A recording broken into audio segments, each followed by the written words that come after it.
So let us invite Dr. Happy Kumar. And his subject is multivisceral en bloc resection and mastectomy for colorectal malignancy. Very good morning to all. I am presenting our experience on multivisceral en bloc resection and metastatectomy for colorectal malignancies. Long-term survival in primary and recurrent colorectal tumors can be achieved only with complete resections. Sometimes this complete resection require extensive procedures such as multivisceral en bloc organ resection and metastatectomy. Decision to embark such extensive procedures must be made only after weighing the risk against the potential benefits of such procedures. So we evaluated the outcome of such extensive procedures in selected group of patients who presented with either locally advanced or advanced colorectal cancers, and we measured our outcome in the form of survival and surgery-related complications. So in our retrospective study, which was done from prospectively maintained database, during the period of August 1996 to December 2012, total 675 patients diagnosed and admitted with colorectal carcinoma, out of which 604 patients underwent conventional curative resection and remaining 35 patients underwent excited resection.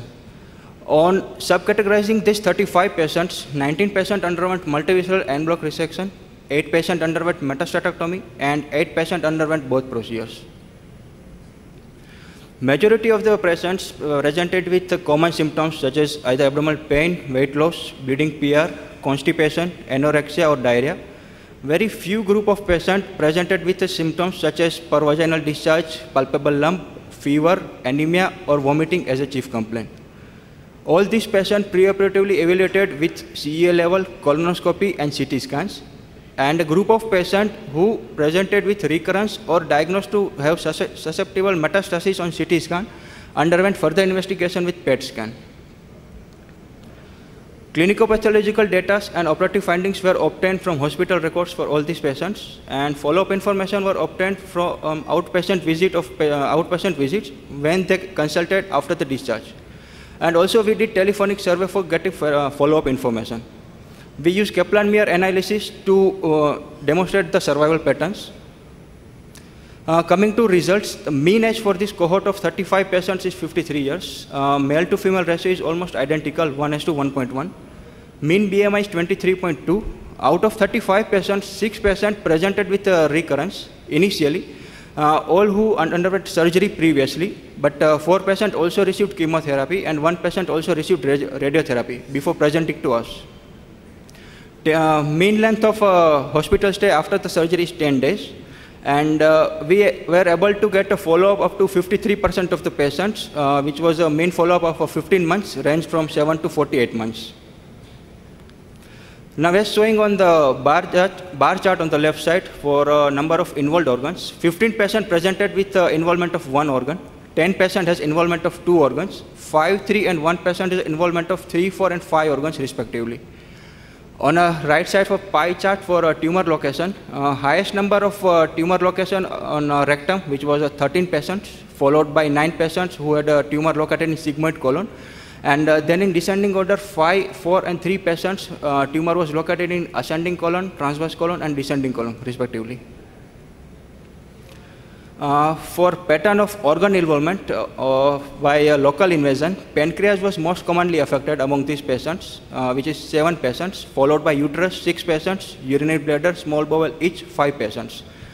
On organ involvement by distant metastasis, liver was most commonly affected in 10 patients, followed by peritoneum 5 patients, omentum 3 patients, small bowel 2 patients, stomach and diaphragm each 1 patient. On doing histopathological examination of specimen, 68% patient diagnosed to have adenocarcinoma, and only 44% of patient diagnosed to have true microscopic tumor infiltration, based on which final staging was 50% stage 1, stage 2, stage 3 for 17% and stage 4 for 32%, based on histopath examination.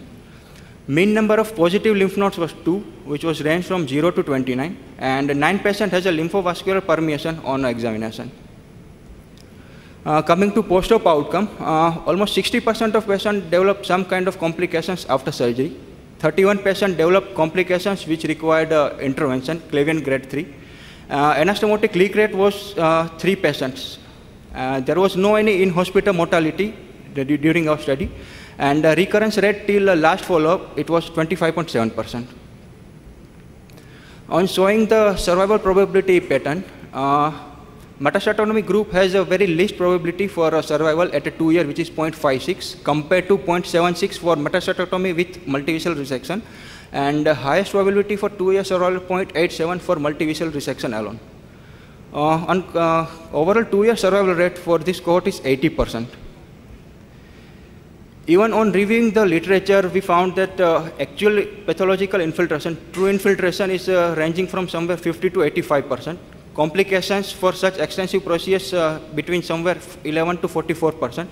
Mortality rate is 0 to 7.5%, and 5 year overall survival rate is 51 to 53%. Very broadly, it ranges from 36% to 70% among different studies. So ending with conclusion, multivisual en bloc resection and metastatectomy in advanced colorectal carcinomas can be done safely, and we can achieve 2 year survival rate up to 80% with these procedures. Thank you.